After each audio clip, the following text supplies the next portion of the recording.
اللهم صل على سيدنا ومولانا محمد وعلى آل سيدنا ومولانا محمد وبارك وسلم علیہ. دوسری دفعہ دوسری کلاس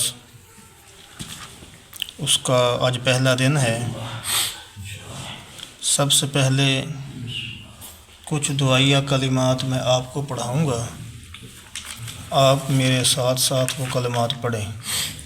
بسم اللہ الرحمن الرحیم رب یسر ولا تعسر وتمم بالخیر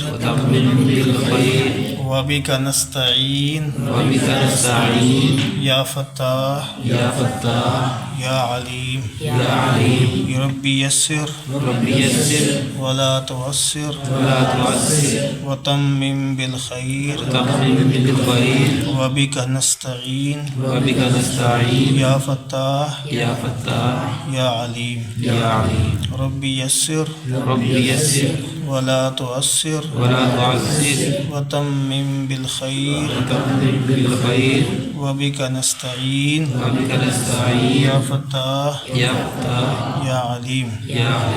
اس کا ترجمہ بھی سن لیں، میں پڑھاتا ہوں. رب یسر کا مطلب ہے اے اللہ آسانی پیدا فرما، ولا تعسر ہمیں مشکلات میں نہ ڈالنا، وتمم بالخیر جو ہم شروع کر رہے ہیں اس کو خیریت کے ساتھ پورا کروا دینا. وابی کا نستعین اے اللہ ہم تجھ سے مدد طلب کرتے ہیں. وابی کا نستعین تجھ ہی سے مدد طلب کرتے ہیں، تجھ ہی سے. یا فتاح اے کھولنے والے، یا علیم اے جاننے والے. آپ کوشش کریں، اللہ تبارک و تعالیٰ آسانیاں بھی پیدا فرما دے گا، مشکلات سے بھی نکال دے گا، اور انشاءاللہ اللہ تبارک و تعالیٰ رستے بھی سارے کھول دیں گے. جب یہ ساری باتیں ہو جائیں گی تو پھر اللہ آپ کو علم بھی عطا کر دیں گے، علم بھی عطا کر دیں گے. پہلی صورت قرآن پاک کی سورۃ الفاتحہ ہے. جمہور مفسرین کرام فرماتے ہیں کہ یہ قرآن کی پہلی صورت ہے، اور یہ وہ صورت ہے جو پوری کی پوری صورت ایک ہی مرتبہ پہلی دفعہ نازل ہوئی. قرآن کی آیتیں تو پہلے نازل ہوئی ہیں نا، اقرأ بسم ربک الذی خلق، یہ 5 آیتیں پہلی وہی ہیں. یا ایھا المدثر سورۃ مزمل کی آیتیں نازل ہوئیں. یہ کچھ آیتیں نازل ہوتی رہیں، لیکن جو پوری صورت پہلی مرتبہ نازل ہوئی وہ سورہ فاتحہ ہے. فاتحہ اس کو کیوں کہتے ہیں؟ فاتحہ الکتاب، ٹھیک ہے نا، اس وجہ سے رکھا گیا کہ اس کا جو نزول ہے وہ پہلے ہوا، اور اس کے ذریعے سے کتاب کو کھولا جاتا ہے، قرآن کو کھولا جاتا ہے. شاید اسی وجہ سے اس کا نام کیا رکھ دیا گیا ہے؟ سورۃ الفاتحہ رکھ دیا گیا ہے. اس سورت کی بہت زیادہ فضیلتیں ہیں. اس سورت کے نام بھی بہت ہیں، فضیلتیں بھی بہت ہیں. اس سورت کو سورہ شفا کہا گیا ہے، ٹھیک ہے نا، سورہ شفا. اس کے اندر اللہ تبارک و تعالیٰ نے شفا رکھی ہے. اس سورت کو ام القرآن بھی کہتے ہیں، اس کو ام الکتاب بھی کہتے ہیں. اس کا نام قرآن عظیم بھی ہے، ٹھیک ہے. تو اس کے کئی ایک نام ہیں. اس سورت کو جیسے استاد جی بھی فرما رہے تھے اس دن، یہ حدیث کے اندر بھی آتا ہے کہ وہ صحابہ کرام نے کیا پڑھا تھا؟ دم کیا تھا. تو اللہ کے نبی صلی اللہ علیہ وآلہ وسلم نے پوچھا کہ آپ کو کس نے بتلایا؟ تو فرمایا ہم تو ویسے پڑھ دیا تھا. اللہ کے نبی صلی اللہ علیہ وسلم نے فرمایا کہ یہ صورت کیا ہے؟ سورہ شفا بھی ہے. تو اس صورت کے اس کو کیا ہے؟ خلاصۃ القرآن بھی کہتے ہیں. اس صورت کے اندر 7 آیتیں ہیں، قرآن کے اندر 7 منزلیں ہیں. اس کی ہر آیت ایک منزل کی بے قدر ہے، جس میں وہ مضمون ذکر کیے گئے ہیں، ٹھیک ہے. اس صورت کے اندر اس صورت کو متن قرآن کہا جاتا ہے، متن قرآن، اور اگلے قرآن کو تشریح القرآن کہا جاتا ہے. متن کہتے ہیں کوئی بات لکھ دینا، عنوان دے دینا اور اس کی تشریح بعد میں کر دینا. تو اس کے اندر وہ کیا ہیں، متن ذکر کیے گئے ہیں اور تشریح آ کے اللہ پاک نے پورے قرآن کے اندر ذکر فرمایا. اس صورت کو بسم اللہ سے شروع کیا گیا ہے. قرآن کے شروع میں کون سی رکھی گئی ہے؟ بسم اللہ الرحمن الرحیم. حدیث پاک کے اندر آتا ہے اللہ کے نبی صلی اللہ علیہ وآلہ وسلم نے فرمایا کل امر ذی بال لم یبدا بسم اللہ فہو ابتر. ہر وہ ثواب والا کام، ذی وجاہت کام، عزت والا کام، برکت والا کام جو بسم اللہ کے بغیر شروع کیا جائے وہ بے برکتہ ہوتا ہے. کل امر ذی بال لم یبدا بسم اللہ فہو اقطع. ٹھیک ہے نا. ابتر کا مطلب کیا تھا؟ پڑھایا تھا آپ کو. ابتر کا مطلب کیا تھا؟ دم کٹا. پڑھایا تھا نا. تو اقطع بے برکتہ. کل امر ذی بال لم یبدا بسم اللہ فہو اجزم. 3 حدیثیں آتی ہیں کہ وہ کیا ہے؟ کوڑی ہے. کوڑی بھی بے برکتے کے معنی میں آتا ہے. تو اس وجہ سے اس کو کیا کہہ دیا گیا؟ اس شروع قرآن کو کس سے کیا گیا؟ بسم اللہ الرحمن الرحیم کے ساتھ شروع کیا گیا. اب آیا کہ یہ جو بسم اللہ ہے، یہ بسم اللہ ہے، یہ بسم اللہ ہر سورت کا جز ہے یا قرآن کا جز ہے؟ بعض حضرات فرق بناتے ہیں کہ بسم اللہ ہر سورت کا جز ہے، اور جمہور کا قول یہ ہے کہ بسم اللہ ہر سورت کا جز نہیں بلکہ قرآن کا جز ہے. کس کا جز ہے؟ قرآن کا جز ہے. بسم اللہ کو 2 سورتوں کے درمیان فرق کرنے کے لیے کیا کیا گیا ہے؟ لایا گیا ہے. سورہ نمل جو ہے نا، اس کے اندر بسم اللہ سورت کا جز ہے. اس کے علاوہ جتنی بھی صورتیں ہیں اس کے اندر بسم اللہ سورت کا جز نہیں ہے بلکہ قرآن کا جز ہے، اور 2 صورتوں کے درمیان وصل کے لیے، فرق ظاہر کرنے کے لیے کیا لائی گئی ہے؟ بسم اللہ لائی گئی ہے. سورہ برات جس کو سورہ توبہ بھی کہتے ہیں، اس کے شروع کے اندر بسم اللہ نہیں لکھی ہوئی. تو بسم اللہ نہیں لکھی ہوئی. تو اس کے احکام کیا ہیں کہ مفسرین فرماتے ہیں کہ یہ صورت نزول کے اعتبار سے دونوں صورتوں کیا تھیں؟ کٹھی تھیں. اس وجہ سے اس کے احکام علیحدہ ہیں، بدل دیے گئے، ورنہ نزول کے اعتبار سے ایک ہی ہیں. اس وجہ سے اس کے درمیان میں سورہ بسم اللہ نہیں لکھی گئی. بعض کہتے ہو بسم اللہ نے بڑی گناہگار ہو جاؤں گا. اگے کیونکہ یہودیاں دا تے کافراں دا کہندے تذکرہ ہی دے وچ، تے کافراں دا تذکرہ تو پہلے بسم اللہ نہیں پڑھنی چاہیے. ٹھیک ہے نا. ایک مسلمان نے قرآن جا کر دیا کسی کو، اہل کتاب تھا یا کوئی اور تھا، قرآن کے بارے میں معلوم نہیں تھا، تو جلد کرنے کے لیے تو اس نے کہا، دیکھیں انہوں نے کہا قرآن دے وچ گاں دا تذکرہ، انہیں کٹ دیتا. انہیں کہا قرآن دے اندر کتے دا تذکرہ، انہیں وہ کٹ دیتا. انہیں کہا ناپاک جانور اتنے کتنے آ گئے؟ وہ پڑھتا ہے جڑا وہ لفظ ہوتا ہے نا کہ ایسا نظر آئے نا انہوں کٹ دے گا. کہتے یار تو مینوں بھیجیا سی جلد کرنے واسطے، میں کہتے گندگی بڑی پی ناپاک سی نا، اس باللہ کہتے. ٹھیک ہے نا. تو میں وہ کہتے کرتا رہا، صاف کرتا رہا انہیں. تو بھائی یہ جب یہودیوں کا تذکرہ ہے یا عیسائیوں کا تذکرہ ہے یا جس کا، اس کے ہر لفظ پہ نیکی ہے، برکتیں ہیں یہ، تو کوئی ایسی بات نہیں ہے. یہ قرآن بہت عزت والی کتاب ہے. اس کا ایک ایک لفظ، ایک ایک حرف کیا ہے؟ برکت والا ہے. ہاں، جیسے ہر لفظ کے اوپر کیا ملتی ہے؟ 10 نیکیاں ملتی ہیں. اللہ تبارک و تعالیٰ نے کیا فرمایا؟ بسم اللہ سے اس کو شروع فرمایا ہے. تو بسم اللہ 2 صورتوں کے درمیان فرق کے لیے ہے. ہم نماز پڑھ رہے ہیں، بسم اللہ کے بارے میں آتا ہے کہ ہر کام جو ہے وہ کس سے شروع کرنا چاہیے؟ بسم اللہ سے شروع کرنا چاہیے. بسم اللہ سے ہر کام شروع کرنا چاہیے. ہر نیک کام کی ابتدا کس سے شروع کریں؟ بسم اللہ سے شروع کریں. نیک کام کی ابتدا. ٹھیک ہے نا. برے کام کی ابتدا بسم اللہ سے. برا کام کرنا بھی نہیں چاہیے. جب کرنا برا کام ہے تو پھر بسم اللہ کی ابتدا. بسم اللہ کا مطلب اللہ کے نام سے شروع. ہر نیک کام کی ابتدا کس سے شروع کریں؟ بسم اللہ سے شروع کریں. دروازہ کھولنا ہے تو بسم اللہ پڑھ کے، دروازہ بند کرنا ہے تو بسم اللہ پڑھ کے، کوئی چیز اٹھانی ہے تو بسم اللہ پڑھ کے، سواری پہ چڑھنا ہے تو بسم اللہ پڑھ کے، سفر شروع کرنا ہے تو بسم اللہ پڑھ کے، ٹھیک ہے نا. یہ کیوں حکم دیا گیا کہ بسم اللہ اللہ کے نام سے شروع، ٹھیک ہے نا. یہ انسان کو یہ بات ظاہر کرنے کے لیے کہ تیرا ذہن ہر وقت کس کی طرف رہے؟ اللہ کی طرف، کہ مجھے جو مل رہا ہے یہ کس کی طرف سے ہے؟ اللہ ہی کی طرف سے ہے. کس کی طرف سے ہے؟ اللہ کی طرف سے ہے. سواری کے اوپر چڑھنے لگا ہے، حکم ہے کیا کرو؟ بسم اللہ پڑھ کے چڑھو.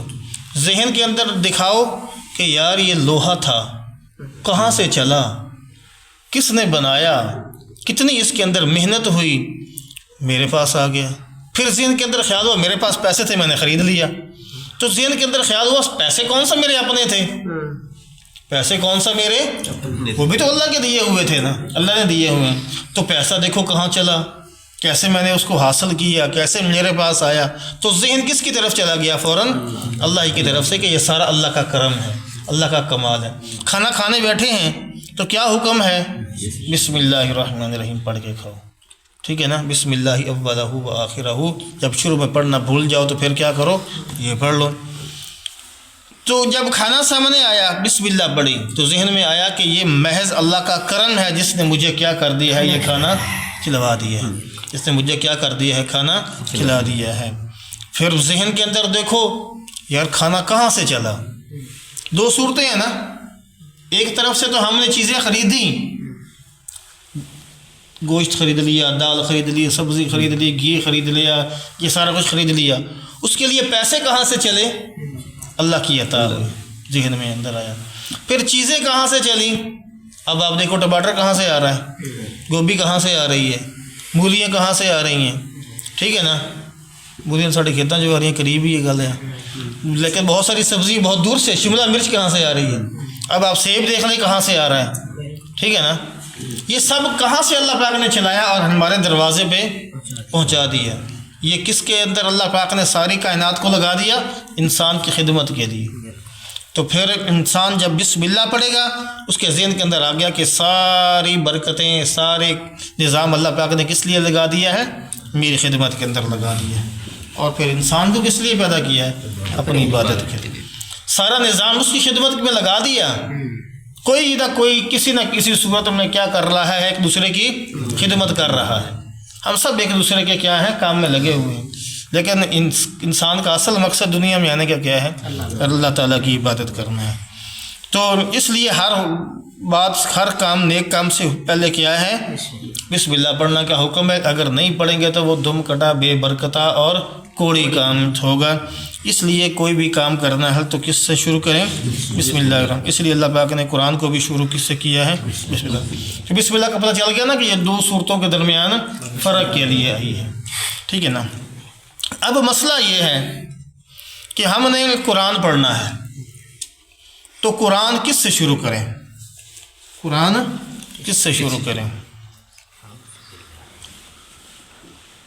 14ویں پارے میں اللہ پاک بیان فرماتے ہیں فَإِذَا قَرَأْتَ الْقُرْآنَ فَاسْتَعِذْ بِاللَّهِ مِنَ الشَّيْطَانِ الرَّجِيمِ. جب قرآن پڑھنے لگو تو شیطان مردود سے پناہ مانگ لیا. تو اعوذ باللہ من الشیطان الرجیم، پناہ مانگتا ہوں میں اللہ کی، کس سے؟ شیطان مردود سے. یہ پڑھ کے کیا کرنا ہے؟ ہم نے قرآن کی ابتدا کرنی ہے. قرآن کی کیا کرنی ہے؟ ابتدا کرنی ہے. قرآن پڑھیں گے اور قرآن شروع کر رہے ہیں نا، تو اس کی شروع کے اندر اعوذ باللہ پڑھیں گے، پھر اس کے بعد کیا پڑھیں گے؟ بسم اللہ الرحمن الرحیم پڑھیں گے، اور پڑھ کر قرآن کو پڑھنا شروع کر دیں گے. قرآن کو پڑھنا، ہم قرآن پڑھتے چلے جا رہے ہیں، آگے سورہ آ گئی ہے، سورت آ گئی ہے، کوئی پیچھے سے تلاوت کرتے چلے جا رہے ہیں، آگے سورت آ گئی ہے، تو ہم اعوذ باللہ نہیں پڑھیں گے، بسم اللہ پڑھ کے آگے چلے جائیں گے. اور اگر سورہ توبہ آ گئی ہے تو پھر اعوذ باللہ بھی نہیں پڑھیں گے، بسم اللہ بھی نہیں پڑھیں گے، بس ایسے ہی آگے پڑھتے چلے جائیں گے. اگر قرآن پڑھتے پڑھتے درمیان میں بات کرنی پڑ گئی، رک گئے، تو دوبارہ جب تلاوت شروع کرنی ہے تو کس سے شروع کرنی ہے؟ اعوذ باللہ من الشیطان الرجیم سے. بسم اللہ پڑھ لیں تو بہتر ہے، نہیں پڑھیں گے تو کم چل جائے گا، بہتر ہے بسم اللہ پڑھ لیں. ٹھیک ہے نا. دونوں صورتیں سمجھ کے اندر آ گئی. نماز پڑھنے لگے ہیں، نماز پڑھنے لگے ہیں۔ نماز کے اندر پہلی رکعت کے اندر ثنا پڑھیں گے، ثنا کے بعد اعوذ باللہ بھی پڑھیں گے، بسم اللہ بھی پڑھیں گے، پھر سورہ فاتحہ پڑھیں گے، پھر کیا کریں گے؟ سورہ فاتحہ پڑھیں گے۔ اس کے بعد جب اگلی صورت ملائیں گے سورہ فاتحہ کے ساتھ، پھر بسم اللہ پڑھنے کی ضرورت نہیں ہے، ایسے ہی پڑھ دیں گے۔ جب دوسری رکعت کے اندر شروع ہوں گے تو پھر ہم اس کی ابتدا کس سے کریں گے؟ بسم اللہ الرحمن الرحیم پڑھ کے دل کے اندر پھر ہم کیا کرنے لگ جائیں گے؟ سورہ فاتحہ پڑھنے لگ جائیں گے۔ اس کے اندر اونچی آواز میں سورت بسم اللہ پڑھنے کی ضرورت نہیں ہے۔ یہ مسئلہ یہ بھی سمجھ کے اندر آ گیا۔ اللہ پاک سب کو اس بات کی سمجھ نصیب فرمائے۔ تو سورت کا پتہ چل گیا نا جی۔ نبی کریم صلی اللہ علیہ وسلم نے فرمایا کہ قسم ہے اس ذات کی جس کے اندر مجھ محمد کی جان ہے، سورت فاتحہ کی جو مثال ہے نہ تورات کے اندر ہے، نہ زبور کے اندر ہے، نہ انجیل کے اندر ہے، حتیٰ کہ قرآن کے اندر بھی سورت فاتحہ کے علاوہ کوئی اور صورت ایسی نہیں ہے جو کیا ہو سورت فاتحہ جیسی ہو، اس طرح کی اور کوئی صورت نہیں ہے۔ تو یہ بہت عظیم صورت ہے۔ اللہ پاک نے اس کی ابتدا بسم اللہ الرحمن الرحیم سے شروع کر دی ہے، اعوذ باللہ بھی ہوگی، بسم اللہ بھی ہوگی۔ اب بسم اللہ کے ہم نے فضیلتیں بھی پڑھ لیں، سورہ فاتحہ کی بھی فضیلت پڑھ لی۔ اب ہم بسم اللہ کے اندر آتے ہیں۔ بسم اللہ یہ 3 لفظ ہیں، با ہے، سین ہے اور میم نہیں، اللہ اسم نا، با اسم اور کیا ہے؟ میم۔ بسم اللہ تھا لیکن حمزہ کو حذف کر کے کیا پڑھ دیا گیا؟ بسم اللہ، اللہ کے نام کے ساتھ، اللہ کے نام کے ساتھ۔ الرحمن الرحیم، جو رحمان ہے اور رحیم ہے، جو رحمان ہے اور رحیم ہے۔ اچھا جی، یہ بسم اللہ اس کے شروع کے اندر ہم نے ایک فعل محذوف ماننا ہے، محذوف، وہ جو بھی مان لیں گے اس کا ترجمہ اسی طرح کا ہو جائے گا۔ اگر ہم پڑھیں گے اشرع فعل محذوف مانیں گے نا تو اس کا ترجمہ بن جائے گا میں شروع کرتا ہوں، میں شروع کرتا ہوں اللہ کے نام۔ اگر اقرأ فعل محذوف مانیں گے تو میں پڑھتا ہوں اللہ کے نام کے ساتھ۔ اگر افتتح فعل محذوف مانیں گے تو اس کا مطلب ہو جائے گا میں ابتدا کرتا ہوں، کس کے ساتھ؟ میں کھولتا ہوں۔ اگر ابتدی پھر محذوف مانیں گے تو اس کا مطلب بن جائے گا میں ابتدا کرتا ہوں اللہ کے نام کے ساتھ۔ عموماً جو لکھا ہوتا ہے نا کہ میں شروع کرتا ہوں اللہ کے نام کے ساتھ، تو وہاں اشرع فعل محذوف مانا گیا ہوتا ہے، اس وجہ سے اس کو شروع کرتا ہوں اللہ کے نام کے ساتھ، اللہ کے نام کے ساتھ۔ بات سببیت کے لیے آتی ہے تو اس لیے اللہ کے نام کے ساتھ۔ الرحمن الرحیم، رحمان وہ ہے کہ جس کی صفت جو ہے وہ عام ہے، اور رحیم وہ ہے کہ جس کی صفت کیا ہے؟ تام ہے، مکمل ہے، ٹھیک ہے نا۔ اس کی رحمان کی صفت کس کو شامل ہے؟ ہر خاص و عام کو شامل ہے۔ اللہ تبارک و تعالیٰ کی طرف سے رحمان کی صفت کس کو شامل ہے؟ ہر خاص و عام کے لیے اللہ تبارک و تعالیٰ کی صفت۔ اور جو رحیم ہے اس کی صفت ہر کسی کے لیے کیا ہے؟ تام ہے، ایک عام الرحمت اور ایک تام الرحمت۔ رحمان ایسی چیز ہے، ایسا نام ہے کہ اللہ تبارک و تعالیٰ کی ذات کے علاوہ یہ کسی کے لیے بھی بولا نہیں جا سکتا، اور رحیم ایسا ہے کہ اللہ کی ذات کے علاوہ کسی اور کے لیے بھی بولا جا سکتا ہے۔ رحمان کسی کے لیے نہیں بولا جا سکتا، اور رحیم لقد جاءکم رسول من انفسکم عزیز علیہ ما انتم حریص علیکم بالمؤمنین رؤوف الرحیم۔ کس کے بارے میں ہے؟ اللہ کے نبی صلی اللہ علیہ وسلم کے بارے میں رحیم کا لفظ آ گیا نا، رحیم۔ ہاں، اگر کسی کا نام بولنا ہے عبد الرحمن بول سکتے ہیں اور عبد الرحیم بول سکتے ہیں۔